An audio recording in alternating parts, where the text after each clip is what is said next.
Karena para kapitalis, saya bilang kapitalis Pak, swasta itu, seperti saya tadi sebelum saya datang ke sini nonton YouTube-nya Bapak, Iger aja Bapak tutup. Ini Iger ini kan siapa manusia ini? Ini kan orang hebat, tapi Bapak berani menutup itu.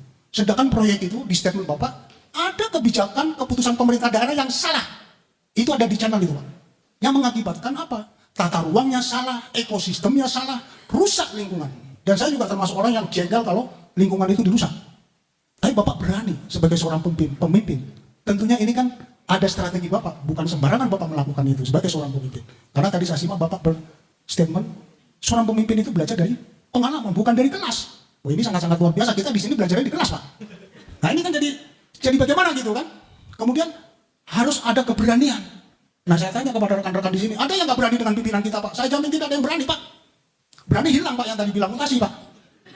Kalau saya berani, ya mohon maaf, mungkin ditunda pelantikannya kan begitu. Makanya dia tidak berani. Makanya sebetulnya apa?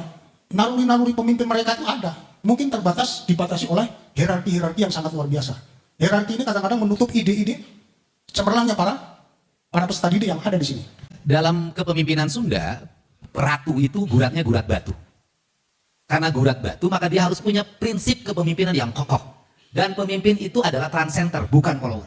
Pemimpin itu merubah persepsi publik, bukan mengikuti persepsi publik. Pemimpin merubah arus, bukan mengikuti arus. Kalau ingin kerjanya hanya cari sesuatu yang populer, diikuti oleh publik, dipuji oleh publik, kemudian mengikuti arus, jangan jadi pemimpin, jadi rakyat biasa saja. Itu cara. Luar biasa. Bapak Aing. Sikap tegas tidak akan menghilangkan popularitas. Luar biasa. Tapi kemudian berangkat lagi, saya pemimpin ideologis Pak. Ideologi yang saya bawa itu adalah Siliwangi. Siliwangi itu dikenal dengan Tritangtu di Buana, Gunung Kudu Awian, Lengkop Kudu Balongan, Lebak Kudu Sawahan. Artinya apa? Prinsip-prinsip keharmonisan alam ada prinsip utama dalam keseimbangan manusia. Dan sampai hari ini saya boleh berkata, tak ada kemakmuran di balik kerusakan alam. Yang ada hanya beberapa orang yang mengalami peningkatan kekayaan. Dan saya nggak pernah peduli Pak. Pokoknya saya maju terus saya tutup.